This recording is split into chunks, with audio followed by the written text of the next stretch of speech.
Apapun yang kau perbuat, perbuatlah dengan segenap hatimu, seperti untuk Tuhan dan bukan untuk manusia. Kerjakan dengan setia apapun yang ia percayakan, mahkota kehidupan ia janjikan, ia janjikan, ia janjikan bagimu.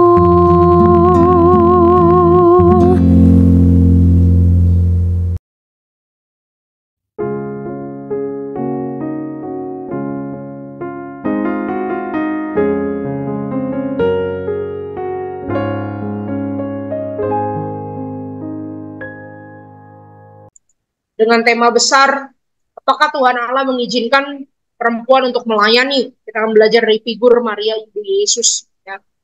Nah, saudara-saudara, sebagaimana minggu lalu kita sudah sama-sama lihat, ya, sebenarnya juga di balik pembelajaran ini ada beberapa problem ya yang mungkin beredar di dalam masyarakat society kita, ataupun bahkan juga di dalam gereja, ya, di dalam cara kita berteologi dan juga menafsir Alkitab. Ya, ada 3, saya catat 3, saudara ya. Yang pertama itu sama seperti yang lalu, ya, seringkali kita itu terlalu banyak, mungkin lebih banyak diwarnai dengan doktrin-doktrin, ya, teologi sistematika. Tetapi mungkin kita jarang melihat narasi ataupun teologi Alkitab secara utuh, ya. Nah, saudara, hari ini di dalam pembelajaran kita tentang Maria, ada kaitan yang erat sekali dengan eklesiologi, dengan doktrin gereja, ya. Nanti di belakang kita akan bahas itu. Tetapi kita belajar doktrin gereja hari ini bukan dengan sistematika, ya, bukan dengan gereja itu apa, dari kata Yunani apa, lalu gereja itu punya natur dan ciri-ciri tugas dan panggilan. Itu adalah biasanya pendekatan teologi sistematika. Ya, nggak ada yang salah juga dengan itu. Tapi hari ini saya hanya ingin ajak saudara makan sesuatu yang dimasak dengan cara yang berbeda, begitu ya. Lihat dari pendekatan narasi Alkitab. Kita lihat daripada tokoh-tokoh perempuan, ya, daripada tokoh Maria secara khusus. Bagaimana Maria itu mengajar kita tentang gereja. Dan kemudian surah yang kedua, secara teologis. Nah, ini di dalam kekristenan itu ada perdebatan, ya. Perdebatan antara apa? Apakah perempuan itu boleh melayani semua pelayanan atau tidak boleh? Ya. Jadi di dalam pandangan para teolog itu terbagi menjadi 2. Yaitu kelompok yang mengizinkan, ya, para perempuan untuk melayani, ya. Kita sebutnya kelompok egalitarian. Jadi egaliter. Jadi laki dan perempuan itu sama saja, ya, egaliter. Jadi perempuan boleh melayani apapun. Jadi gembala sidang bisa, jadi pengkhotbah bisa, jadi utusan misi bisa, apapun boleh, begitu ya. Tapi ada juga kelompok lain yang pendekatannya itu komplementarian. Nah, yang saudara harus pahami begini. Kadang kalau kita cuma pakai mengizinkan atau tidak mengizinkan, nah itu jadi sangat reduksionistik, ya. Pemahamannya jadi sangat dikecilkan. Sebenarnya komplementarian ini kesalahpahaman orang pada umumnya, ya. Komplementarian bukan bilang wanita nggak boleh pelayanan, itu salah, ya. Bukan, ya. Tapi komplementarian itu pandangannya adalah begini.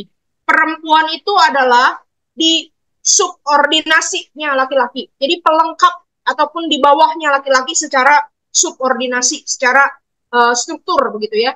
Nah, sehingga ada pelayanan-pelayanan yang tidak untuk perempuan. Misalnya berkhotbah tidak untuk perempuan, mengajar tidak untuk perempuan.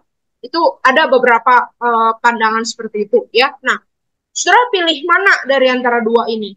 Kalau kita bilang back to Bible, kedua-dua kelompok punya ayatnya, kedua-dua kelompok punya dukungan Alkitab masing-masing. Kalau kita bilang lihat teolog-teolog Injili lebih banyak yang mana? Saudara, saya kasih lihat, ya, terbaginya itu banyak sekali. Dan saudara lihat tokoh-tokohnya ini semua tokoh terkenal, ya. Mungkin sebelah kanan saudara lihat, oh, nama-namanya lebih familiar untuk saudara. John Piper, Wayne Grudem, Tim Keller, gitu. Itu nama-nama yang lebih terkenal. Tapi jangan salah, di sebelah kiri itu yang egalitarian, ya, itu adalah tokoh-tokoh yang secara sarjana akademik sangat dihormati. Gordon Fee, ada Craig Kinner, ada N.T. Wright, ada Ben Witherington. Wah, saudara, itu tokoh nama yang kalau disebut aja tuh orang pada respect. Nah, jadi para teolog saja terbagi pandangan. Jadi kita itu mau ikutin mana? Nah, ini kita jadi Di sini ada dilema, saudara. Ya, nah ini yang seringkali orang bahas dan pertanyakan. Jadi perempuan itu boleh melayani atau tidak? Nah, tentu saja saudara, saya perempuan yang mengajar ya, jadi saudara tahu pandangan saya kira-kira apa. Tapi saudara, juga masalah yang lain adalah begini. Dari kelompok-kelompok yang mau menafsir Alkitab secara baru, yang mengatakan bahwa perempuan itu boleh melayani. Nah, ini ada datang juga masalah tafsir dari kelompok feminis. Kalau yang minggu lalu kita belajar bahwa kelompok feminis ini ingin membongkar Alkitab, ya. Nah, kalau di dalam praktek pelayanan, ya, kelompok feminis ini sering menekankan emansipasi perempuan itu seperti yang umum yang ditawarkan oleh dunia, ya. Jadi berpikirnya begini, dunia itu dualistik, atas bawah, miskin kaya, laki perempuan, ya, laki itu di atas, perempuan itu di bawah. Nah, sebagai yang posisi di bawah itu sepertinya rentan untuk tertindas. Jadi kita mau dibalik. Jadi dibalik strukturnya begitu ya. Jadi perempuan bukan lagi di bawah, tapi perempuan bisa juga ada di atas. Nah, sekarang persoalannya adalah, kalau buat saya, pandangan-pandangan seperti ini tidak menyelesaikan persoalan. Tetap ada dualistik ya, tetap ada atas bawah ya. Nggak bisa penyamaratan pada dasarnya. Cuma dibalik aja sekarang. Yang tadinya penindas jadi menindas. Yang tadinya lemah jadi kuat tapi menindas orang lain gitu ya. Cuma tukar posisi begitu. Nah, itu tidak menyelesaikan persoalan. Nah, saya kurang setuju kalau menekankan bahwa kiprah perempuan di dalam pelayanan itu berdasarkan pada emansipasi begitu ya, seperti Ibu kita Kartini ya. Jadi empowerment ya, semata-mata women empowerment. Nanti saudara kita akan lihat di belakang ya. Sebenarnya ide Alkitab itu apa? Ide Alkitab itu adalah woman itu sebenarnya saudara powerless. Saudara. Kalau menurut Alkitab ya, woman itu powerless. Memang perempuan itu nggak punya power. Bahkan nanti kita akan lihat ya figur Maria, bagaimana dia tuh bergumul dengan kekosongan ya.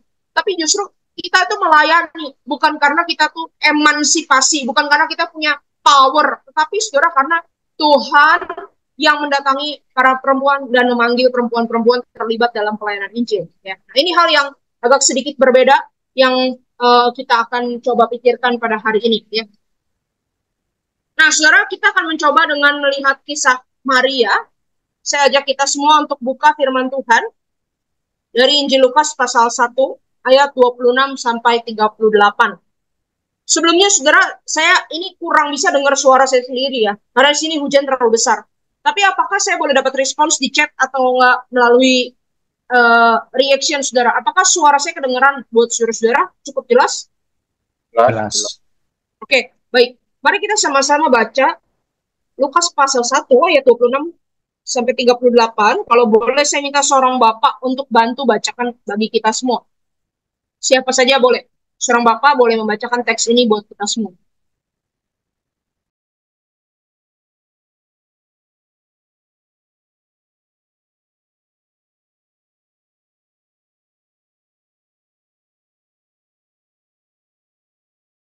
Mungkin Pak Ceko bisa bantu kita mungkin.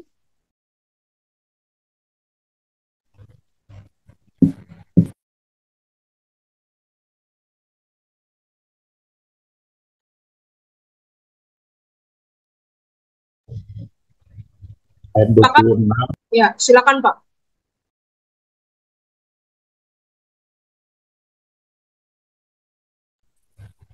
Lukas 1 ayat 26 sampai dengan 38. Dalam bulan yang ke-6, Allah menyuruh malaikat Gabriel pergi ke sebuah kota di Galilea bernama Nazaret, kepada seorang perawan yang bertunangan dengan seorang bernama Yusuf dari keluarga Daud. Nama perawan itu Maria. Ketika malaikat itu masuk ke rumah Maria, ia berkata, "Salam, hai engkau yang dikaruniai, Tuhan menyertai engkau." Maria terkejut mendengar perkataan itu, lalu bertanya di dalam hatinya, "Apakah arti salam itu?" Kata malaikat itu kepadanya, "Jangan takut, hai Maria, sebab engkau beroleh kasih karunia di hadapan Allah.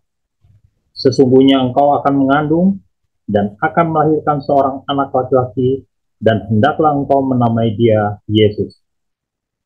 Ia akan menjadi besar dan akan disebut anak Allah yang Maha Tinggi.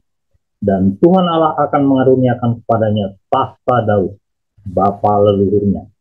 Dan ia akan menjadi raja atas kaum keturunan Yakub sampai selama-lamanya. Dan kerajaannya tidak akan berkesudahan." Kata Maria kepada malaikat itu, Bagaimana hal itu mungkin terjadi? Karena aku belum bersuami. Jawab malaikat itu kepadanya, Roh Kudus akan turun atasmu, dan kuasa Allah yang Maha Tinggi akan menanggung engkau. Sebab itu anak yang akan kau lahirkan itu akan disebut kudus, anak Allah. Dan sesungguhnya Elisabet, sanakmu itu, ia pun sedang mengandung seorang anak laki-laki pada hari tuanya. Dan inilah bulan yang ke-6 bagi dia yang disebut mandul itu. Sebab bagi Allah tidak ada yang mustahil. Kata Maria, sesungguhnya aku ini adalah hamba Tuhan. Jadilah padaku menurut perkataanmu itu. Lalu malaikat itu meninggalkan dia. Ya, makasih Pak Ceko sudah membaca Alkitab bagi kita. Nah, saudara, kita akan menafsir perikop ini saja, tapi saya mau ajak kita membacanya dengan beberapa sudut pandang ya. Khususnya yaitu sudut pandang teologis dan figuratif ya. Saudara, nanti saudara akan lihat di grup STUJK, saya sudah berikan makalah saya tentang ini.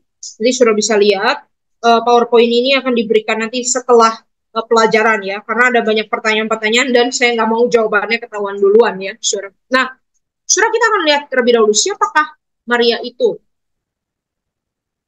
Beberapa waktu yang lalu saya lihat di TikTok ada nama yang paling banyak dipakai oleh orang Indonesia. Saudara tahu nama apa yang paling banyak dipakai oleh orang Indonesia? Ini kata TikTok ya, beberapa hari yang lalu. Ternyata itu adalah nama Sri ya, Sri. Nah, itu nama Sri itu nama paling banyak dipakai orang Indonesia. Nah, saya duga, saudara, bagi orang-orang Yahudi perempuan waktu itu, nama paling banyak dipakai itu adalah Maria. Maria itu sangat umum banget ya, nama Maria itu. Ya kayak Sri begitu ya di Indonesia, umum sekali. Ya, semua orang satu kelas itu bisa 5-6 nama Maria, itu biasa. Begitu, saudara. Nah, Maria itu most common names. Jadi tidak ada yang terlalu spesial dengan nama itu. Nah, apa artinya? Tidak ada yang tahu arti persis dari nama Maria, karena ini terlalu umum, saudara. Kalau minggu lalu kita belajar Hagar, itu namanya spesifik, jarang ya. Tapi kalau Maria itu terlalu umum ya. Tapi saudara, ada teori yang mengatakan bahwa nama Maria itu punya akar kata ya, akar kata tertentu yang berarti pemberontak, saudara. Ya, pemberontak. Ada kaitannya dengan pemberontakan ya. Nah, para teolog PB dan bapak-bapak gereja kemudian mengaitkan ini, melihat bahwa tokoh-tokoh Maria di dalam Alkitab itu seperti lambang manusia yang jatuh ke dalam dosa, saudara, punya sifat pemberontakan tertentu ya. Nah, saudara, Maria kita di dalam Alkitab itu dikatakan anak darah ya. Kalau di dalam pasal 1 ayat 27 dikatakan itu malaikat Gabriel pergi kepada, kata ayat 27 adalah seorang perawan ya, perawan. Nah, kata perawan yang dipakai di sini adalah alma, alma bahasa Yunani. Artinya apa? Artinya adalah perempuan muda atau anak remaja putri. Nah, saudara tahu tidak, kalau dirunut berdasarkan sejarah, ini umur Maria waktu Gabriel datang itu berapa? Saudara, ternyata menurut catatan sejarah ya, kalau dirunut ya, umur Maria waktu malaikat Gabriel datang itu antara 14 sampai 17, saudara. Antara 14 sampai 17. Berarti Maria itu masih kelas, kalau zaman sekarang, anak 14 tahun itu kelas 2 SMP, kelas 8. Saudara. Ya, jadi Maria itu antara kelas 8 sampai kelas 11. Antara 2 SMP sampai 3 SMA. Seusia itu. Itulah Maria yang di kebudayaan Yahudi yang kita baca di dalam Injil Lukas. Maka saudara kalau lihat di lukisan-lukisan Marianya sudah ibu-ibu, oh itu pasti ketuaan, saudara. Tafsirannya ketuaan ya. Sebenarnya Maria itu seorang perempuan muda saja ya, seorang perempuan muda remaja putri yang tidak ada sesuatu yang bisa dibanggakan dan belum bisa apa-apa juga ya. Nah, nanti kita lihat ada hal yang sangat indah sekali di dalam prolog Injil Lukas. Nanti kita lihat ya. Nah, lalu dia beri catatan juga bahwa Maria ini adalah orang Nazaret, orang Galilea, keturunan Daud. Nah, keturunan Daud kita tahu artinya apa? Menekankan Israelitasnya, keyahudian. Baik itu Maria dan juga Tuhan Yesus. Bahwa ini betul-betul dari darah orang Yahudi ya, umat pilihan Allah. Nah, saudara, kata orang Galilea, itu kalau bahasa sekarang, saudara, orang Galilea ya. Kita itu kan kalau di dalam dunia kita punya jarak yang sangat jauh. Kita baca orang Galilea. Oh ya udah, bagi kita itu cuma orang dari kota Galilea, kayak orang Surabaya, kayak orang Makassar gitu.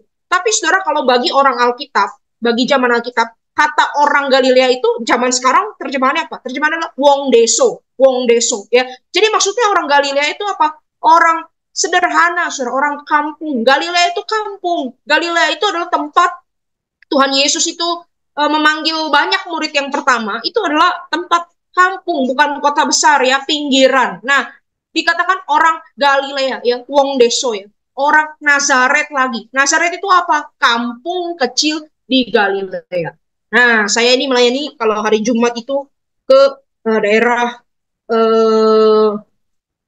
Palalangon ya, saudara. Nah, Palalangon tuh Cianjur, Ciranjang begitu ya. Nah, kalau ke sana itu saya tuh bagi saya itu ya sama aja. Semua itu namanya daerah Palalangon. Tapi kalau orang sana itu nggak mau, saudara. Dibilang orang Palalangon atau orang Sindang Jaya gitu ya. Atau misalnya orang Pasir Nangka. Itu bedanya cuma paling 3 kilo gitu ya. Itu beda kampung, saudara. Tapi nggak mau kalau dibilang orang apa begitu ya. Nah, kampungnya apa begitu ya. Nah, itu padahal cuma beda desa begitu. Nah, Nazaret ini satu kampung tertentu di Galilea. Jadi sudah dia dikatakan dia adalah orang Galilea, orang desa ya. Ada kampungnya lagi. Jadi betul-betul ini mau menunjukkan apa sebenarnya? Menunjukkan dua hal. Yang pertama, Yesus lahir itu secara spesifik menjadi manusia di dalam ruang dan waktu. Yesus lahir di dalam waktu, ada masa pemerintahan dan ada tempat, Galilea, Nazaret. Yesus itu membatasi dirinya di dalam ruang dan waktu. Itu yang pertama. Yang kedua, ini mau menunjukkan bahwa Maria itu betul-betul sederhana sekali. Betul-betul orang biasa. Ya. Tidak ada keunggulan ataupun satu kemewahan yang ada dalam diri dia. Biasa, sederhana sekali. Ya. Nah, saudara, kita lihat dari Injil Lukas pasal 1, malaikat Gabriel itu mendatangi Maria secara tiba-tiba. Nah, kalau kita baca kitab Injil, Injil itu kan ada 4. Matius, Markus, Lukas, Yohanes. Saudara tahu yang mencatat kisah kelahiran Yesus dari 4 itu cuma 2, yaitu Matius dan Lukas. Tapi apa bedanya antara cerita Matius dan cerita Lukas? Bedanya adalah begini, kalau cerita Matius itu langsung silsilah Yesus Kristus adalah sebagai berikut, lalu langsung ke orang tua Tuhan Yesus, lalu bagaimana Tuhan Yesus itu lahir, dan bahkan itu setelah kelahiran. Ya, cepet-cepet orang Majus itu setelah Tuhan Yesus itu sekitar 2 tahun, ya, jadi infant, bukan lagi baby. Nah, tapi kalau Injil Lukas, ceritanya kok mundur jauh dari, perhatikan, orang tua sepupunya Yesus. Ngapain ya? Kok kalau mau cerita Yesus punya, Yusuf punya anak, gitu ya, Maria punya anak, yaitu Yesus. Ya kan cukup ceritanya semestanya Yusuf dan Maria dan Yesus. Tapi kalau Lukas kok tidak ya? Kenapa harus sepupu Yesus dibawa-bawa? Yaitu Yohanes Pembaptis itu. Ya, dan ada tokoh Elizabeth dan Zakaria yang mendahului kelahiran Tuhan Yesus. Kenapa? Saudara, ternyata Lukas itu mau mengambil sebuah pola. Pola apa? Pola pada waktu itu ada krisis, ada kekosongan. Kekosongan yang digambarkan dari kemandulan Elizabeth, ya, dan juga nanti kita lihat sebenarnya kekosongan rahim Maria. Nah, kemandulan, ya, lalu ada penantian daripada Elizabeth yang menggambarkan orang Israel yang sudah tua sekali lama menanti. Dan kita tahu Zakaria itu juga imam, jadi keluarga Zakaria dan Elizabeth ini sebenarnya representasinya umat Israel begitu, perwakilannya umat Israel, miniaturnya umat Israel. Nah, Elizabeth dan Zakaria itu berada dalam keadaan mandul, ya, mereka meratap, lalu Tuhan memberikan seorang keturunan, memberikan pemimpin bagi mereka, ya, memberikan anak. Nah, ini kan sebenarnya juga mirip apa yang kita bahas minggu lalu ya, mandul lalu tiba-tiba diberikan anak di masa tua. Itu kan mirip Israel ya, mirip Abraham dan Sarah. Lalu juga mirip kalau kita lihat polanya, ada cerita, lalu ada cerita, lalu ada nyanyian, ya, ada cerita lalu ada nyanyian. Itu mirip dengan apa? Perempuan mandul yang setelah dikatakan akan punya anak lalu menyanyi. Saudara ingat apa? Kita akan ingat Hana, cerita Hana, ya, di dalam 1 Samuel. Nah, sebenarnya Injil Lukas mau menunjukkan bahwa ini seperti cerita bangsa Israel yang ada krisis pemimpin pada waktu itu di zaman Hakim-Hakim. Setelah zaman Hakim-Hakim, Lalu kemudian ada Hana yang menangis pada Tuhan karena tidak punya anak. Lalu Tuhan buka rahimnya, berikan Samuel. Lalu Hana itu menyanyi pada Tuhan. Nah, jadi kayak diulang begitu ceritanya ya. Di sini orang-orang Israel kok kayak dejavu sama orang-orang Israel yang baca Injil Lukas akan merasa kok kayak dejavu gitu, kayak pernah gitu, kayak kenal sama cerita ini. Memang sengaja seperti itu, ya. Dan saudara, kalau kita zoom in masuk lebih dalam lagi ke dalam perikop yang tadi dibacakan oleh Pacheco, kita akan melihat motif yang lain, motif yang mengingatkan kita pada kitab Kejadian, yaitu motif bagaimana Tuhan bekerja menciptakan sesuatu dari tidak ada menjadi ada di dalam kekosongan, dari kosong menjadi ada, dari hampa menjadi indah, dari hampa menjadi mulia. Nah, itu cara kerja Tuhan. Maksudnya bagaimana ya? Maksudnya begini, saudara. Saudara lihat kalau Lukas itu memotret gambaran rahim yang kosong ya, rahim yang kosong. Itu di dalam ayat 34, saya bacakan ya. Maria itu tanya kepada malaikat Tuhan. Tanyanya apa? Tanya begini. Bagaimana mungkin itu akan terjadi? Maksudnya bagaimana mungkin dia akan mengandung dan melahirkan seorang anak laki-laki? Karena aku belum pernah berhubungan dengan laki-laki. Ya, bagaimana mungkin itu akan terjadi karena aku belum berhubungan dengan laki-laki. Jadi Maria di sini mau menunjukkan, Lukas di sini mau menunjukkan apa? Mau menunjukkan bahwa Maria itu dalam keadaan rahimnya kosong dan tidak bisa menghasilkan sesuatu dari rahimnya sendiri. Ya, itu rahim itu nggak bisa, saudara. Keluar anak sendiri itu nggak bisa. Ya, kalau dia makan sebanyak apapun itu nggak akan jadi anak, itu jadinya gemuk, saudara ya. Nah, jadi nggak bisa Maria itu menghasilkan anak dari dirinya sendiri, nggak bisa. Itu rahimnya itu kosong ya. Nah, ini untuk mengingatkan pembaca pada kisah apa sebenarnya kekosongan yang tidak mampu mencipta sesuatu dari dalam sendiri, kisah penciptaan. Nah, di dalam kisah penciptaan di dalam kitab Kejadian ada kata yang dipakai yaitu tohu wabohu ya. Tohu wabohu itu artinya bumi belum berbentuk dan kosong. Belum berbentuk dan kosong itu tohu wabohu. Artinya apa? Artinya kosong, tapi bukan cuman kosong tidak ada isi, tapi ini lebih menggambarkan kekosongan yang dalam sekali, ya, kegelapan, kehampaan, keadaan yang keotik, kacau balau, tidak ada kehidupan, bahkan tidak ada penyertaan Tuhan. Nah, istilah tohu wabohu nanti kalau di kitab nabi-nabi itu muncul-muncul lagi untuk menggambarkan apa? Keadaan tidak disertai Tuhan, tidak ada Tuhan di dalamnya.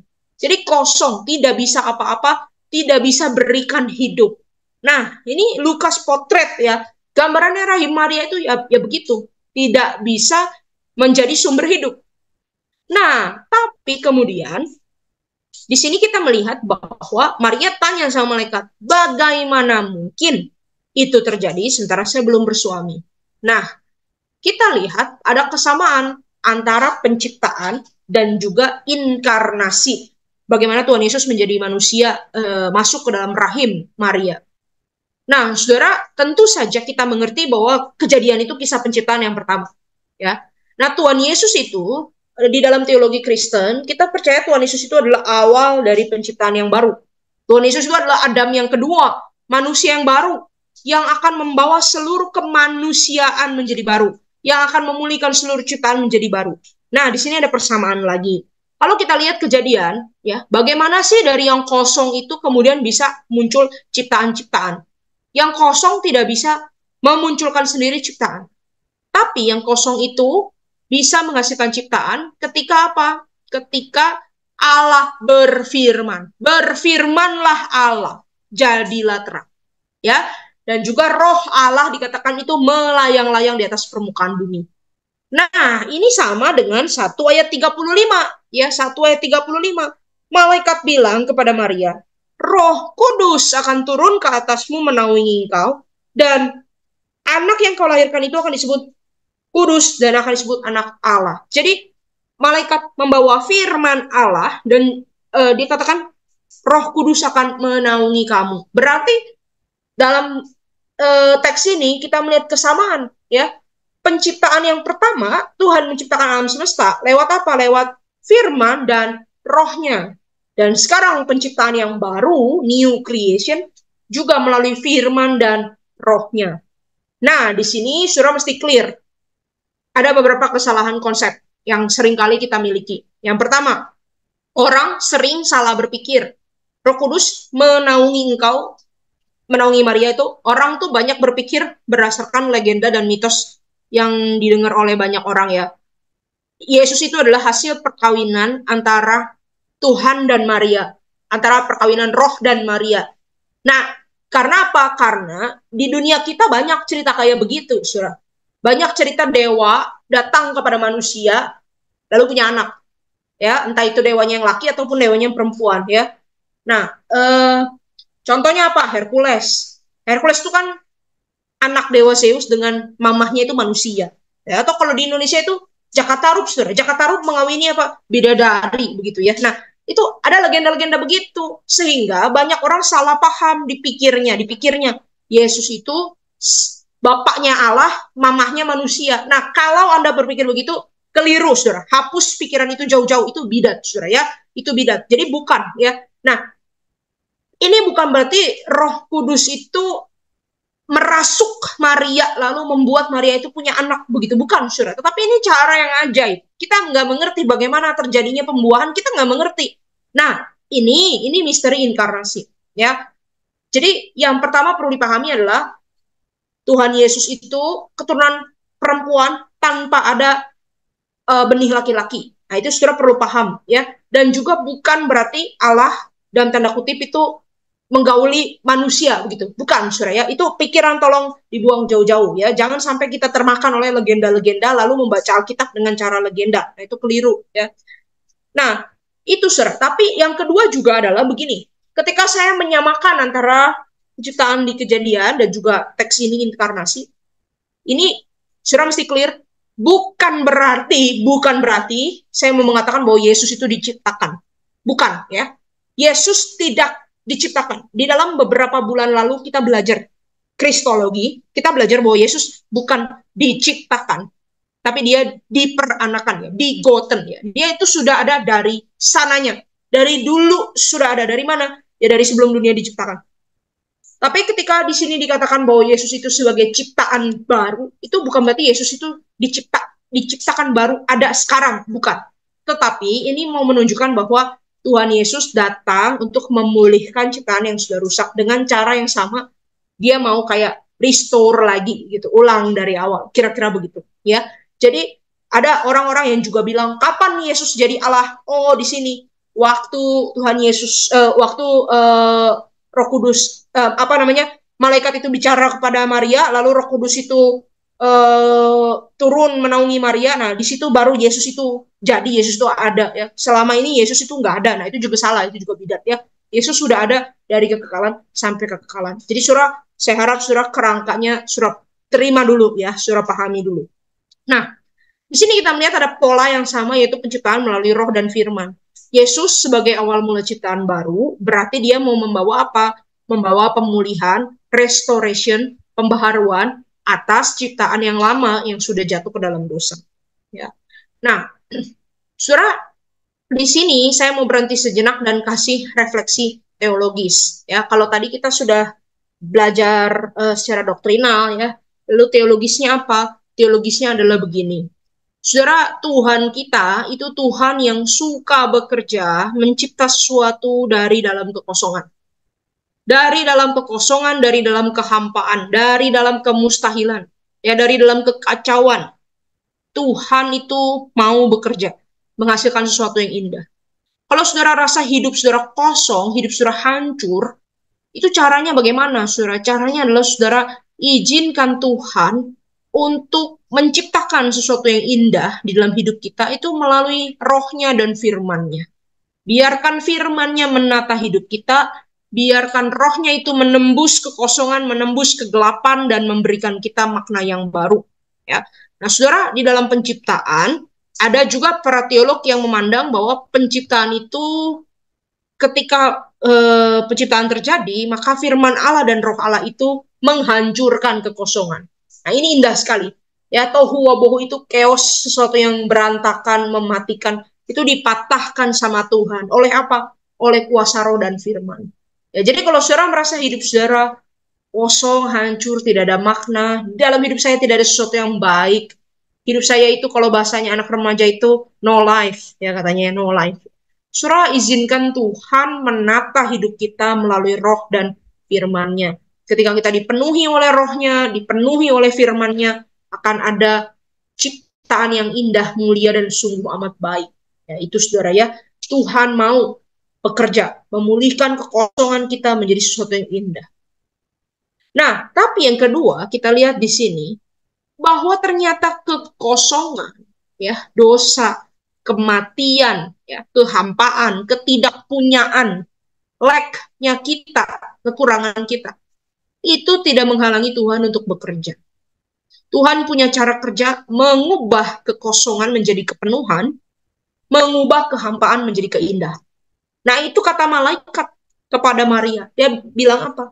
Bagi Tuhan tidak ada yang mustahil. Sebenarnya mustahil punya anak dari rahim kosong. Sama mustahilnya dengan penciptaan dari dunia yang kosong. Tapi justru kalau di dalam tangan Tuhan, itu tidak ada yang mustahil. Tuhan ubah kekosongan menjadi kepenuhan, ya, kehampaan menjadi keindahan. Nah, jangan lupa juga bahwa di dalam Alkitab kita, Tuhan itu suka bergaul dengan para perempuan-perempuan mandul, ya. Kekosongan Maria itu adalah kekosongan rahimnya karena ketidakmampuan. Dia belum bersuami. Jadi nggak bisa, ya, keluar anak sendiri rahimnya itu. Ya, jadi kekosongan karena ketidakmampuan, kehampaan. Tapi tema ini, Allah membuka rahim yang kosong, itu muncul banyak di dalam kitab suci, bukan? Ya, Tuhan kita itu seperti suka berurusan dengan perempuan-perempuan yang mandul. Saudara ingat Sarah, ya. Saudara ingat siapa lagi? Rahel, ya. Saudara ingat Manoah, istrinya Manoah itu, mamanya Gideon itu, mamanya Simpson itu, ya. Saudara ingat Hana, ya. Saudara ingat Elizabeth di dalam Alkitab, ya. Perempuan-perempuan yang mandul, ya, yang sepertinya hidupnya gak bisa menghasilkan sesuatu. Ya, barren. Nah, lalu Tuhan buka rahimnya dan Tuhan memberikan kehidupan. Nah, ini sebenarnya juga gambaran yang lebih luas. Gambaran bagi apa? Bagi Israel. Nah, Israel itu sering digambarkan sebagai bangsa yang barren, bangsa yang mandul. Maksudnya apa? Tuhan mau dari dalam Israel itu lahir keselamatan. Tapi bertahun-tahun Israel itu tidak melahirkan keselamatan. Ya, bangsa yang mandul. Tapi justru dari dalam tanda kutip rahim Israel lah, ya, Yesus Kristus itu lahir. Nah, ini indah sekali, bukan? Tuhan itu polanya sama, sudah teratur. Tuhan mau bekerja di dalam kekosongan kita. Dia mau kasih sesuatu yang indah, menghasilkan sesuatu yang indah.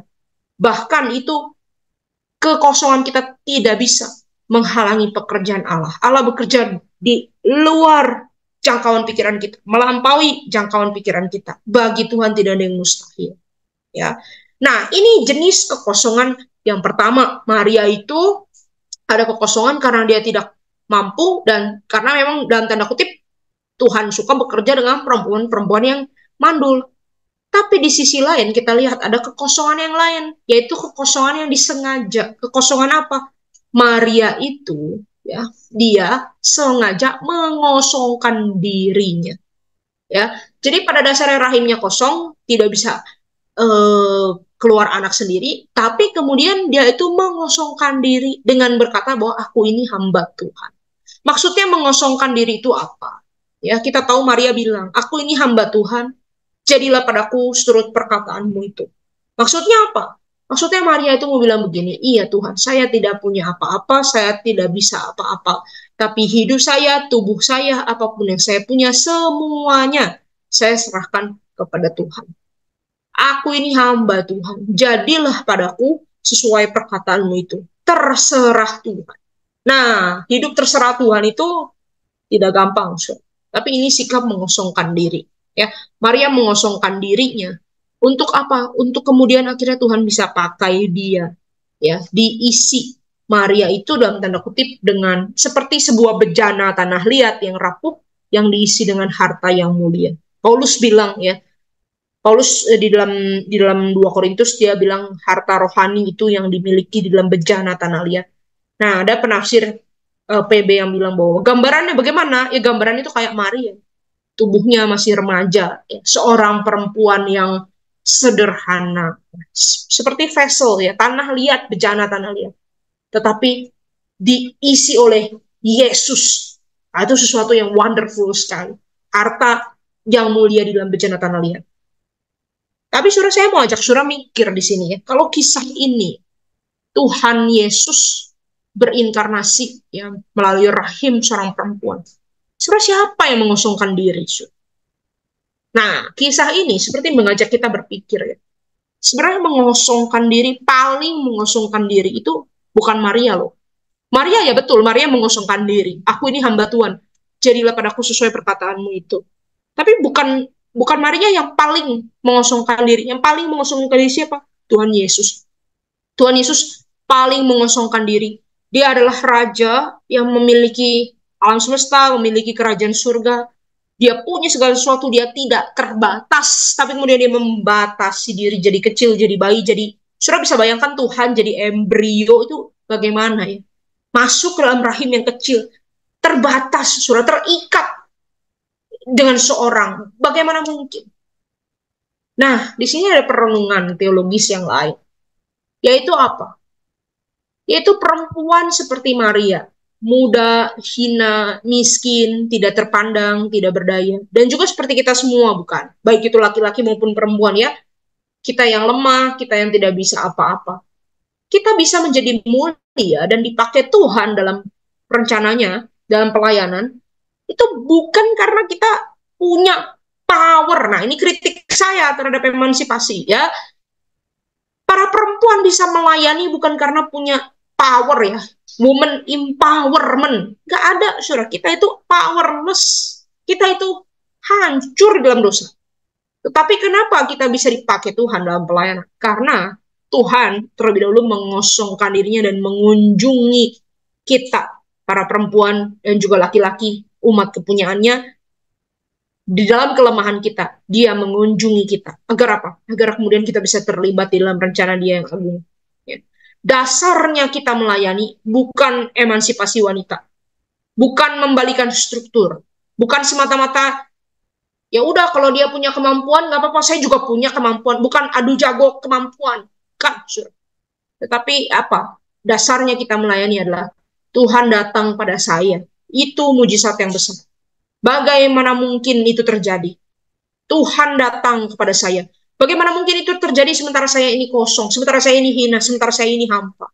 Nah, kita mengerti di sini, bagi Tuhan tidak ada yang mustahil. Itu namanya anugerah. Ya, Tuhan datang kepada saya. Saya punya identitas, saya punya harga diri di dalam Kristus yang mengasihi saya. Nah, ini saya mau menyerahkan diri. Kalau gitu, hidup saya semuanya untuk dia deh, untuk Tuhan Yesus, untuk pelayanan. Jadilah padaku menurut perkataanmu itu. Saudara mengerti teologi Kristen dari perekup ini. Ya, bukan karena kuat gagah kita. Bukan karena kebaikanmu, bukan karena baik rupamu. Tetapi karena apa? Karena Tuhan datang pada saya. Karena Tuhan datang pada saya. Ya, ini adalah sebuah perenungan yang perlu saudara ingat. Nanti saudara kesel sama orang waktu melayani.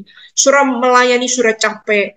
Saudara rasa saudara tidak mau melayani karena tidak ada untung. Saudara ingat, saya melayani bukan karena saya bisa, tapi karena Tuhan datang pada saya. Itu bagaimana mungkin? Nah, itu luar biasa. Jadi saya mau memberi hidup untuk melayani. Ya. Nah, ini dasar teologis bagi pelayanan orang Kristen. Ya. Nah, saudara, ada beberapa catatan tentang Allah dan perempuan sebelum kita lanjutkan belajar tentang Maria. Yang pertama, kita perlu ingat bahwa Allah menciptakan perempuan sesuai gambarnya. Nah, ini dicatat di dalam Kejadian 1 ya. Di dalam Kejadian 1 menariknya begini. Tuhan bilang kan, baiklah kita menjadikan manusia itu menurut gambar dan rupa kita. Lalu ada narator bilang, maka diciptakanlah manusia itu menurut gambarnya. Menurut gambar Allah diciptakannya dia. Dikasih keterangan loh, laki-laki dan perempuan diciptakannya mereka. Itu keterangan bahwa Tuhan menciptakan dua gender, tidak ada gender ketiga, keempat, ke-10, tidak ada genderless, gender cuma dua, laki atau perempuan. Tapi ini juga merupakan penegasan, baik laki, baik perempuan, dua-duanya diciptakan seturut gambar Kristus. Jadi di dalam diri perempuan juga ada sifat-sifat Kristus.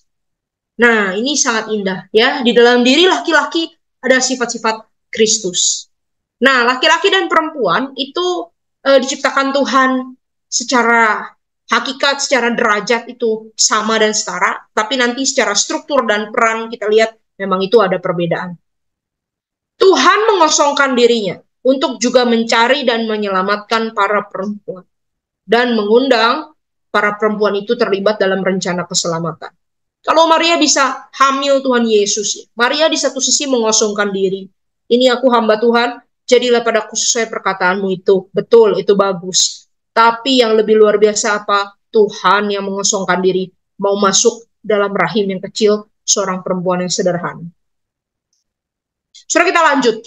Menurut saudara, Maria sama Yusuf siapa lebih dominan? Silakan tulis di kolom chat atau kalau mau jawab langsung juga boleh.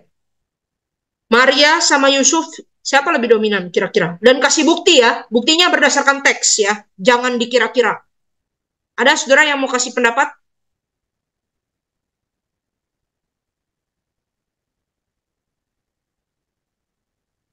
Maria sama Yusuf siapa lebih dominan?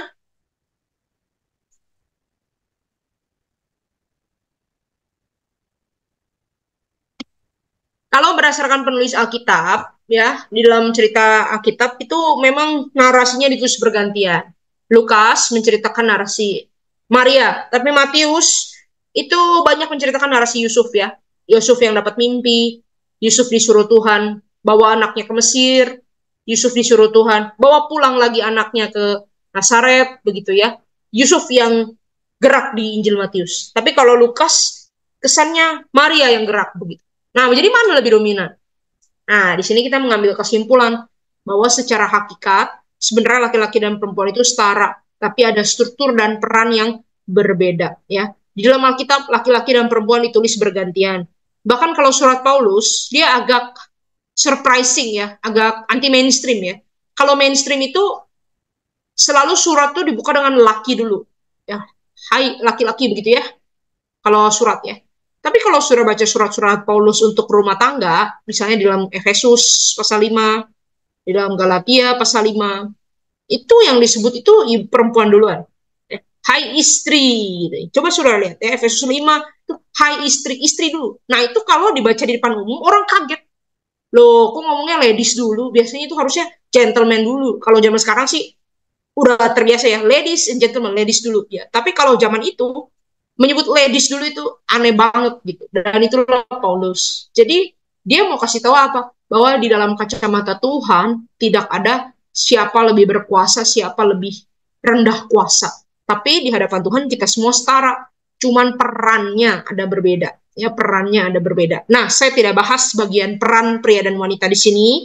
Nanti saudara ikut STUJK bulan depan, bulan keluarga di GKI Mosana, itu ada tentang pernikahan. Ada sedikit juga kaitan dengan peran pria dan wanita dalam rumah tangga. Jadi saudara tolong ikut ya STUJK yang bulan depan itu berkaitan ya dengan prakteknya itu bagaimana di dalam rumah tangga. Nah, saudara ada satu teologi yang menarik yang saya mau perkenalkan kepada saudara, yaitu teologi hidup Maria yang disebut hidup mengusung Allah.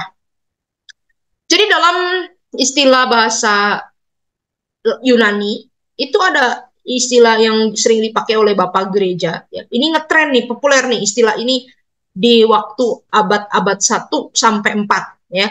Kalau sekarang istilah yang ngetren itu progresif. Ya. Kalau dulu istilah yang ngetren itu ini nih, namanya Theotokos. Theotokos itu Maria. Maria itu disebutnya Theotokos. Theotokos itu kayak kata sandangnya. Nah, Theotokos itu apa sih? Theotokos itu dalam bahasa Inggris God bearer. Maksudnya apa? Pembawa Allah atau pengusung Allah, bearing God ya. Jadi Maria itu dipakai oleh Tuhan untuk menjadi pembawa atau pengusung Allah. Maksudnya di dalam tubuhnya dia bawa-bawa Allah gitu ya, karena ya memang dia hamil Yesus. Dan dia dipakai Tuhan untuk menghadirkan Yesus ke dalam dunia. Nah, ini Theotokos, God bearer ya. Dalam kata kerjanya adalah God bearing. Nah, tafsiran Paulus bagi God bearer itu adalah bejana tanah liat yang diisi harta yang berharga. Nah, hidup yang menjadi pengusung Allah. Nah, ini sebenarnya gambaran yang dipakai oleh gereja waktu itu. Gereja waktu itu bilang, gereja bapak-bapak gereja ya, gereja kuno, kita mau tuh hidup kayak Maria. Bagaimana? mengusung Allah. Maksudnya apa? Membawa Allah itu nyata di dalam dunia ini. Loh, maksudnya gimana? Kita kan nggak bisa hamil Tuhan Yesus. Bukan begitu, bukan literal hamil Tuhan Yesus, tapi kita dipanggil untuk mewujudkan Kristus, membuat orang bisa lihat Kristus nyata di tengah-tengah kehidupan. Nah, bagaimana caranya? Caranya adalah melalui satu proses namanya sakit bersalin.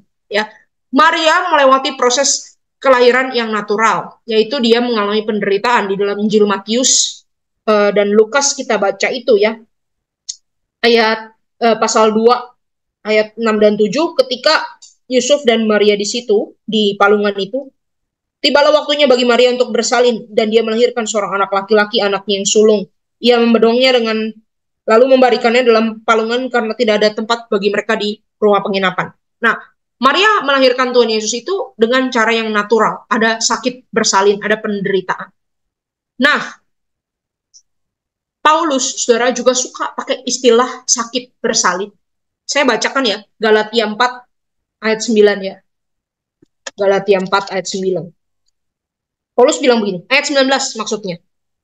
Anak-anakku, karena kamu, orang Galatia, aku menderita sakit bersalin lagi, sampai rupa Kristus terbentuk di dalam kamu.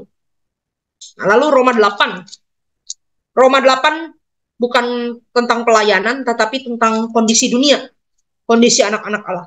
Roma 8 katakan begini, sebab kita tahu bahwa sampai sekarang segala ciptaan sama-sama mengeluh dan sama-sama merasa sakit bersalin. Kalau Paulus tadi bilang, aku sakit bersalin sampai rupa Kristus terbentuk di dalam kamu. Nah, ini pertanyaan, saudara. Coba saya menantikan jawaban ya. Menurut saudara, apa hubungan antara pelayanan dengan sakit bersalin? Nah, mungkin ibu-ibu boleh tolong jawab ya. Mana lebih sakit ya, melahirkan atau melayani Tuhan? Apa hubungan ya antara pelayanan dan sakit bersalin ya? Boleh di kolom chat ataupun langsung ngomong juga nggak apa-apa kalau mau dibantu. Silakan.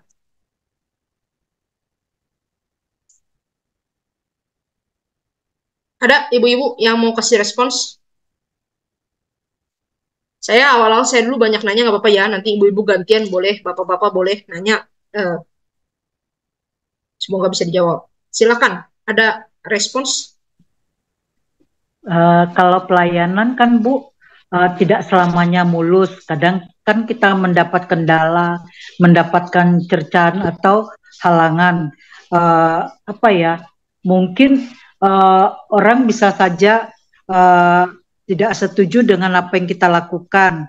Rasanya sakit, mungkin difitnah. Sama dengan sakit bersalin kan, memang sakit gitu. Bersalin kalau walaupun secara normal ataupun operasi memang sakit gitu. Jadi menurut saya pelayanan tidak selamanya mulus, sama dengan sakit bersalin. Iya, ada kaitannya, ada kemiripannya. Pelayanan pun ada bagian yang menyakitkan ya. Makasih Bu Simamora. Yang lainnya ada lagi yang kasih tambahan?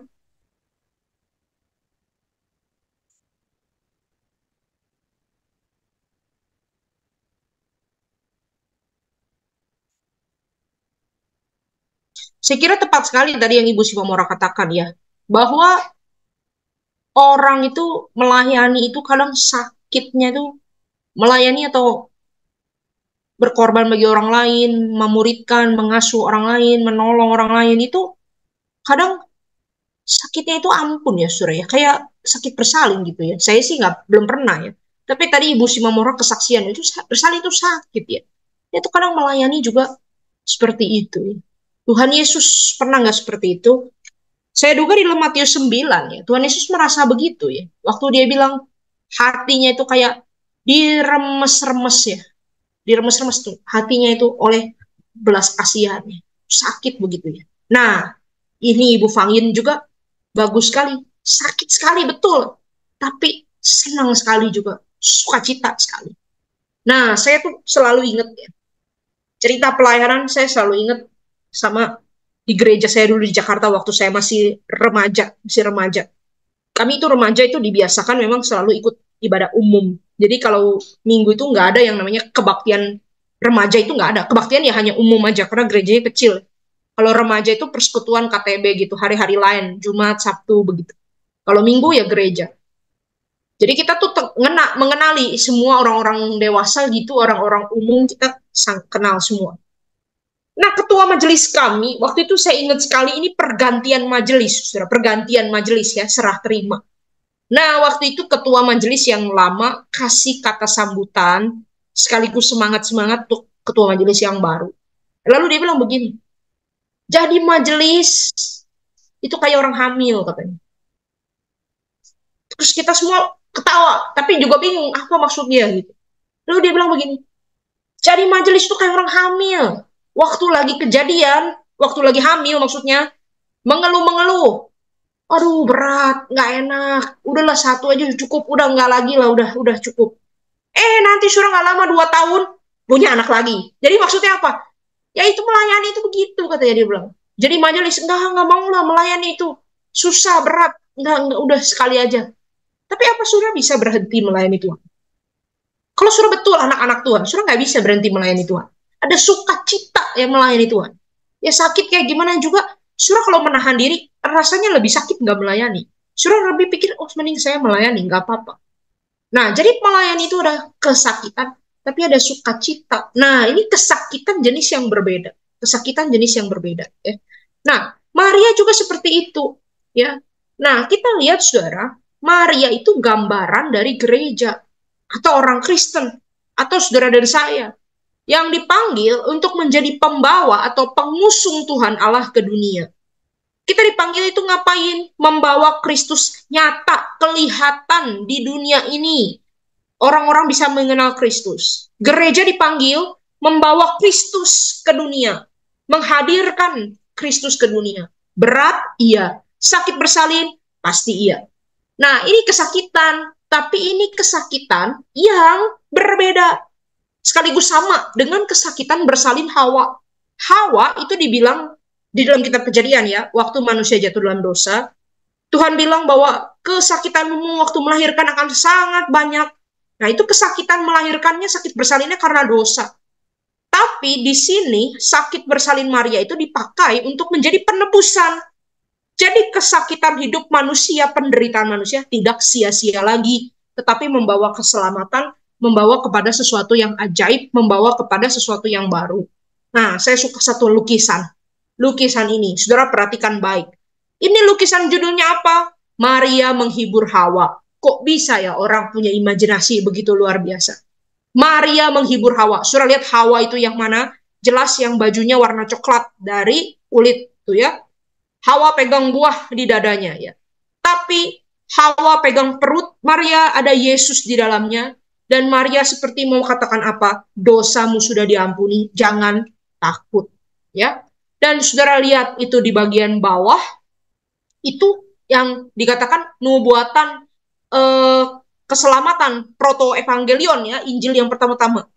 Di kakinya Hawa itu ada ular, lalu keturunan Maria atau Maria itu ya dia menginjak kepala ular, tapi si ular tuh menggigit tumitnya Maria. Nah ini seperti lukisan ini mau cerita sama kita bahwa apa? Bahwa ini loh, sebagaimana ciptaan yang pertama itu rusak, melibatkan seorang perempuan. Nah Tuhan itu datang memulihkan ciptaan yang lama ini dengan ciptaan yang baru juga dari keturunan seorang perempuan. Tadinya Hawa melahirkan sakit bersalin, itu hukuman karena dosa. Nah, sekarang ada sakit bersalin yang lebih baik, yaitu sakit bersalin yang sudah ditebus Kristus. Waktu Kristus lahir, sakit bersalin bukan hanya karena kutuk dosa, tapi kita tahu ini membawa kebaikan bagi manusia, ini membawa keindahan, ini membawa keselamatan, ini layak diperjuangkan. Kita tidak lagi menderita di dalam dosa, tapi kita diajak menderita itu caranya lain. Menderita apa? Menderita melayani. Gak apa-apa, itu penderitaan yang indah. Mending saya menderita melayani, itu indah daripada saya menderita di dalam dosa. Saudara bisa lihat ya, keindahan firman Tuhan di sini. Nah, saudara kita semua dipanggil untuk mengosongkan diri kita bagi pekerjaan Injil. Ini adalah pelayanan yang memerlukan rasa sakit, juga memerlukan air mata. Tetapi kesakitannya itu kesakitan penebusan dan juga jalan kemuliaan. Bukan kesakitan di dalam kesia-siaan. Ya, kalau hari ini saudara melayani, saudara rasa nggak tahan, sakit sekali, saudara bergumul, hidup suci, saudara merasa menderita sekali. Saudara itu kesakitan bersalin yang indah sekali, yang luar biasa. Di dalam penderitaan itu, saudara ikut mencicipi penderitaan Kristus. Dan nanti rupa Kristus akan nyata di tengah-tengah kita, itu luar biasa sekali. Saudara, di dalam teologi Kristen, ada satu pemahaman ya, karena tadi Marianya itu kan dianggap Theotokos, itu pembawa Allah ya.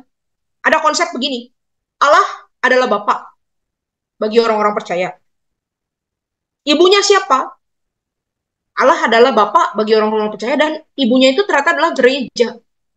Kenapa? Ya karena tadi Maria itu kan dianggap sebagai pembawa Allah, pengusung Allah ya, dipandangnya begitu.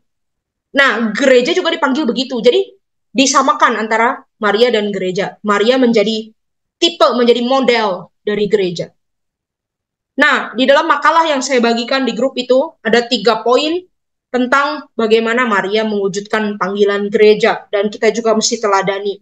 Yang pertama adalah sebagai virgin bride, ya, virgin bride, ya. Maria sebagai mempelai yang suci, ya, mempelai yang kudus, yang tidak bercacat. Nah, dikatakan di dalam Alkitab ya, Maria itu kan memang Yusuf akhirnya menikah dengan Maria, tetapi dikatakan mereka tidak berhubungan suami istri sampai Tuhan Yesus lahir, ada di dalam Alkitab ya. Nah, oleh para bapak gereja ini dipandang sebagai satu bentuk kesucian ya, satu bentuk kesucian. Jadi maksudnya apa? Saudara, maksudnya gereja kita ya, baik itu perempuan maupun laki-laki, itu dipanggil untuk menjaga kekudusan dan kemurnian dari dunia.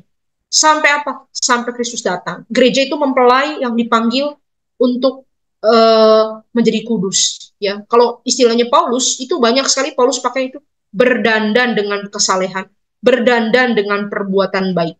Ya, Injil Matius di dalam pasal 25 itu juga banyak berjaga-jaga, mempelai akan datang. Ya. Jadi sejarah gereja sudah melihat, dan biasa orang-orang Kristen itu melihat bahwa Yesus itu mempelai laki-laki dan gereja itu mempelai perempuan, dan Yesus itu akan datang. Dan sekarang gereja itu dalam penantian, menantikan Yesus datang. Sehingga harus bagaimana? Harus siap-siap, harus berdandan. Berdandan dengan apa? Dengan perbuatan baik, dengan kekudusan. Nah, kalau baca teologi pernikahannya, teologi pernikahan yang diajarkan Paulus dalam Efesus pasal 5, dikatakan itu juga Kristus telah memberi dirinya, ini ajaran ya, suami-suami kasihlah istrimu seperti Kristus memberi dirinya bagi gerejanya dan memberikannya dengan air baptisan maksudnya, dan untuk menjaganya menjadi cemerlang, tanpa cacat atau kerut atau sesuatu apapun juga. Jadi gereja itu punya nilai kekudusan yang sangat tinggi ya. Gereja itu harus suci. Gereja harus dipelihara kesuciannya. Ya, gereja tidak boleh dicemari dengan dosa. Gereja tidak boleh dicemari dengan keduniawian. Gereja tidak boleh dicemari dengan sekularisme. Saudara, belum lama ini, jujur saya resah sekali. Saya lihat di TikTok, saudara, dan Instagram itu beberapa orang kirim ke saya, ramai sekali.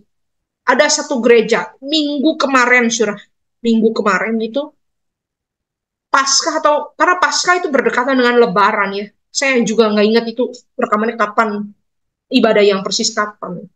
Tapi jadi begini, saudara, di dalam ibadah gereja itu penyanyinya itu 2, saudara. WL-nya 2, WL-nya 2. Yang satu memang penyanyi Kristen, jadi WL-nya. Ya. Tapi yang satu lagi, saudara, itu orang pakai hijab, saudara. Orang pakai hijab. Hijabnya bukan hijab yang full ya, hijab yang cuma tutup kepala aja begitu. Mereka jadi WL. Ini namanya church loh, ada church. Ya. WL-nya satu penyanyi Kristen, satu orang pakai hijab. Lagunya, saudara, pertamanya lagu Islam, saudara. Lagu Islam, lagu Islam gitu ya, saya nggak tahu lagu apa yang dinyanyikan. Habis itu di medley dengan lagu Kristen. Lalu captionnya apa? Bukan toleransi, tapi kolaborasi. Saudara, saya nggak bisa lihat begitu loh, saudara. Bagi saya itu nggak bisa kalau gereja begitu, nggak bisa campur-campur begitu. Ya, saya mengerti, saudara, ada bentuk-bentuk pelayanan yang mungkin orang coba pikirkan untuk menjangkau orang-orang yang tidak bergereja, untuk menjangkau orang-orang sekuler, untuk orang yang tidak mengenal Tuhan. Ya, boleh. Boleh kalau misalnya mau ada pelayanan bentuk-bentuknya begitu. Tapi bukan berarti saudara di dalam gereja kemudian saudara kita bisa campur baur, apa saja boleh masuk, apa saja diterima. Nah, kita itu harus belajar. Hamba-hamba Tuhan, pemimpin gereja, pengurus, belajar, menjaga agar gereja itu suci. Supaya nanti Kristus datang, kita siap. Supaya Kristus senang. Dan saudara jaga kesucian di dalam gereja. Sekarang itu banyak orang bilang church of sinners. Gereja itu isinya orang-orang berdosa. Betul nggak? Betul. Tapi sebagian betulnya. Gereja isinya orang-orang berdosa. Betul. Tapi orang-orang berdosa ini mau diampuni sama Tuhan. Mau ditebus sama Tuhan. Mau dipulihkan sama Tuhan. Mau diberi hidup yang baru. Mau diubah jadi orang suci, orang kudus. Orang kudus maksudnya bukan tidak berbuat dosa lagi. Bukan saints. Orang suci itu orang kudus. Artinya bukan tidak berbuat dosa lagi, tapi artinya adalah menjadi milik Kristus, menjadi bagian Kristus, dipisahkan untuk Kristus. Orang kudus ya nggak bisa jadi orang terus hidup dalam dosa. Surah gereja ada untuk orang berdosa, iya. Tapi Tuhan Yesus bilang dia adalah sahabat orang-orang berdosa, betul. Tapi dia mau buat orang berdosa itu jadi orang kudus. Tuhan mau buat orang berdosa itu tidak berdosa lagi. Pergilah dan jangan berbuat dosa lagi, kata Yesus. Yesus nggak pernah bilang, yaudah kamu berdosa juga, nggak apa-apa. Nggak pernah, saudara. Saudara, kita dipanggil untuk menjadi anak Tuhan yang kudus, menjadi gereja yang kudus, ya, menjadi mempelai Kristus yang kudus, yang menanti Kristus datang. Ini yang pertama. Yang berikutnya, gereja mirip dengan Maria juga adalah God-bearing mother. Maksudnya apa? Gereja dipanggil untuk setia dan bertahan, endure, bawa Kristus ke tengah-tengah dunia, melayani di tengah dunia yang berdosa. Ada erangan, nggak apa-apa. Nangis, boleh. Sakit hati, nggak apa-apa. Menderita, wajar. Tapi ayo endure, bertahan. Bertahan, bawa Kristus di tengah-tengah dunia. Saya suka sekali itu kata-kata Paulus itu. Aku menderita sakit bersalin sampai rupa Kristus terbentuk di dalam kamu. Terbentuk di dalam kamu. Ya. Saudara, di dalam melayani jemaat, saya punya perasaan, saya juga masih baru ya melayani jemaat. Kadang kita itu rasa jengkel kalau orang itu gak suka dengan firman Tuhan. Gak suka belajar firman Tuhan. Ya. Khotbahnya panjang sedikit, marah-marah, pindah gereja lain mengancam-mengancam begitu ya. Ya kalau pindah gereja lain bertumbuh sih gak apa-apa. Cuman ini dia protes-protes aja begitu ya. Saya gak suka ini khotbahnya begini-begini dan seterusnya ya. Nah, kita kalau lihat orang gak suka belajar, kita sedih. Tapi kalau lihat juga orang ya, senang sekali belajar. Tapi kok kayak nggak ada rupa Kristus. Nah, itu kita juga sakit sekali, saudara. Tapi Paulus di situ bilang apa? Aku sakit bersalin sampai rupa Kristus terbentuk di dalam kamu. Waduh, itu saya merasa itu penguatan ya di dalam pelayanan. Ya. Nah, kadang saya juga merasa di dalam saya dimuridkan orang, dibimbing orang. Mungkin orang juga melayani kita, membimbing, memuridkan. Mungkin dia juga begitu ya. Gedek gitu ya. Ini kapan ini sampai rupa Kristus terbentuk gitu ya. Tapi ya itu adalah sebuah panggilan yang luar biasa ya, saudara. Nah, jadi saya harap kita tetap setia, saudara. Jalankan panggilan saudara memuridkan anak-anak di rumah tangga ya, ataupun anak sekolah minggu ataupun jemaat di gereja. Saudara menghadapi kesulitan-kesulitan, saudara melayani orang lain sudah dibina tidak mau. Itu adalah anugerah ya, kasih karunia ya, kalau kita bisa merasakan itu. Ya, kita menginjili ditolak, ya, saudara bertahan ya. Kita seperti orang hamil ya, sakit bersalin, mau bawa Kristus, saudara bertahan. Yang terakhir adalah gereja dipanggil seperti Maria juga menjadi nurturing mother, menjadi ibu yang memelihara. Nah, gereja di sini dipanggil untuk melahirkan, mengasuh, memberi makan, mendidik, bahkan juga mendisiplin anak-anak Allah. Nah, ini adalah panggilan gereja ya, melahirkan anak-anak Allah lewat apa? Lewat baptisan, mengasuh, memberi makan firman Tuhan, mengasuh lewat pengembalaan, mendidik lewat pengajaran, bahkan mendisiplin kalau ada yang melenceng, kalau ada yang salah ya, melalui apa? Melalui teguran, melalui berbagai bentuk-bentuk pendekatan pelayanan. Nah, ini saudara sebenarnya kalau saudara pikir-pikir, ya, dari tadi saya banyak ngomongin gereja. Ini sebenarnya bukan khusus perempuan, sebenarnya tidak, sebenarnya laki juga termasuk di dalamnya. Ya, nah itulah indahnya firman Tuhan. Mengapa kita bisa disebut mempelai Kristus, padahal kita laki-laki? Karena kita disatukan di dalam gereja Tuhan. Nah, terakhir saya akan menjawab pertanyaan. Kalau gitu bagaimana dengan pelayanan perempuan? Ada beberapa poin. Yang pertama, saudara perempuan dipanggil Tuhan bukan hanya bertanya apa yang bisa kita lakukan, tapi juga tanyalah siapa saya sebenarnya. Kalau tadi saudara lihat pendekatan saya terhadap eklesiologi, pola-pola gereja, ya, saya tidak menyampaikan apa yang gereja harus lakukan ya, pemberitaan Injil, pengajaran, itu biasa itu kalau pendekatan teologi sistematika itu saya juga mengajarnya begitu. Ada diakonia, marturia, latria, koinonia dan seterusnya. Tapi hari ini kita mau lihat siapa identitas gereja, siapa identitas kita. Kita adalah virgin bride, kita adalah God-bearing mother, dan kita adalah nurturing mother ya. Jadi kita tanya sama Tuhan, Tuhan saya ini siapa di hadapanmu? Pelayanan itu dimulai dari Tuhan siapa saya di hadapan Tuhan. Dan ini adalah pencarian tanpa akhir, saudara. Bertanya Tuhan saya ini siapa di dalam Tuhan, itu nggak satu kali, nggak dua kali. Di dalam banyak waktu di dalam hidup kita akan bertanya itu. Jadi bukan hanya apa yang kita lakukan. Tuhan tidak hanya peduli apa yang kita bisa lakukan. Saudara, Tuhan itu tidak butuh tukang. Tuhan bisa kerjakan semua sendiri. Tapi Tuhan cari kita untuk apa? Untuk berelasi dengan kita. Dia lebih peduli sama siapa kita. Bagaimana sih keadaan jiwa kita, batin kita, hidup kita, ya, hati kita. Tuhan ingin siapa kita sebenarnya. Kita adalah, kata Tuhan, anak-anaknya dan mempelainya yang diinginkan dan dikasihi. Nah, untuk menerima ini, saudara, kita juga perlu berjuang, kita perlu waktu. Tidak semua orang gampang langsung menerima, oh saya anak yang dikasihi Tuhan. Kita itu punya konsep bapa yang berbeda-beda. Kita punya konsep suami yang berbeda-beda. Saudara yang mungkin pernah mengalami kekerasan, saudara yang pernah mengalami pelecehan, saudara yang pernah mengalami kehilangan, saudara nggak gampang mengerti ini. Tapi ini kata firman Tuhan.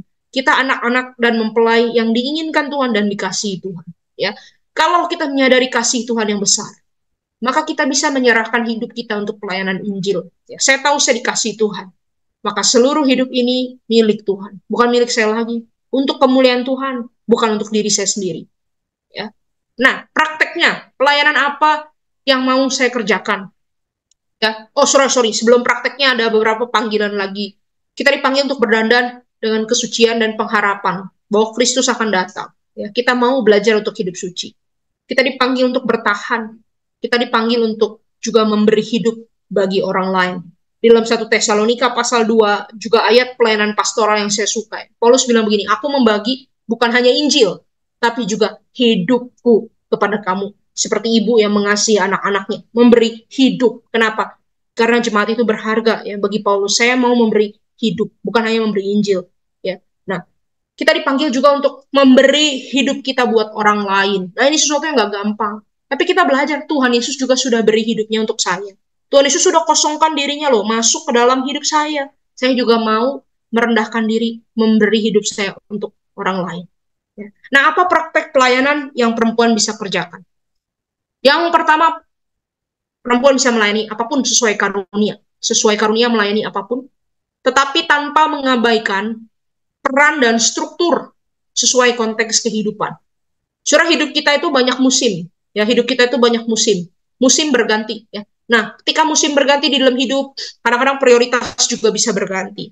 Saudara juga mesti bijak. Ya. Melayani kadang-kadang bisa ada sedikit penyesuaian-penyesuaian. Ya, tadinya saudara mungkin di tengah-tengah situasi yang adem ayem, misalnya anak sudah besar, sudah stabil, keluarga sudah stabil. Saudara mau melayani 1 minggu 4 kali, 5 kali, saudara pergi keluar melayani, itu nggak ada persoalan. Tiba-tiba salah satu anak saudara sakit, ya kita ada penyesuaian lagi dalam hidup. Sekarang mau melayani 1 minggu sekali juga susah. Nah, saudara mungkin di dalam waktu itu Tuhan panggil bukan melayani di gereja, di luar, tapi melayani di dalam rumah. ya nggak apa-apa. Itu satu bentuk pelayanan yang mesti dikerjakan. Ya, hanya saja kita jangan berpikir bahwa pelayanan itu bisa ganti shift ya. Ganti shift itu dalam arti begini, saya udah capek lah. Gak apa-apa lah, saya off dulu lah. Nanti lagi saya mau kapan? Nggak tahu, nanti aja. Pokoknya sekarang off dulu. Surah pelayanan nggak begitu ya. Pelayanan itu adalah terus kita lakukan. Ya, kalau hidup berubah, kalau prioritas perlu berubah, pelayanan bisa menyesuaikan. Tapi tetap kita dipanggil untuk mengerjakan pelayanan, bukan hidup untuk diri sendiri. Ya. Dan ada 3K yang suka saya pakai untuk mempertimbangkan pelayanan kita. Ada 3K internal itu dari dalam diri, dan eksternal. Yang internal itu keterbebanan. Surah punya beban hati, itu apa? Ya, kesenangan yang Tuhan tanamkan, panggilan yang Tuhan tanamkan. Lalu karunia dan keterampilan, itu internal. Jadi kita temukan di dalam diri kita. Ya. Tapi ada juga eksternal. Eksternalnya apa? Kadang kebutuhannya beda dengan panggilan kita. Beda dengan karunia kita. Ya.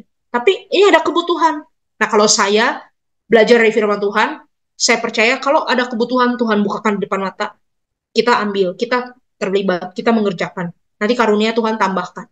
Ya, jadi jangan bilang ada kebutuhan di depan mata lalu bilang, saya nggak karunia itu. Nah, saudara, Tuhan tambahkan karunia. Karunia itu untuk melayani. Ya, jadi saudara melayani Tuhan, Tuhan akan tambahkan karunia. Lalu kesempatan. Kadang kita mau melayani juga kesempatan tidak ada. Tapi apa kesempatan yang ada? Ayo mari digunakan.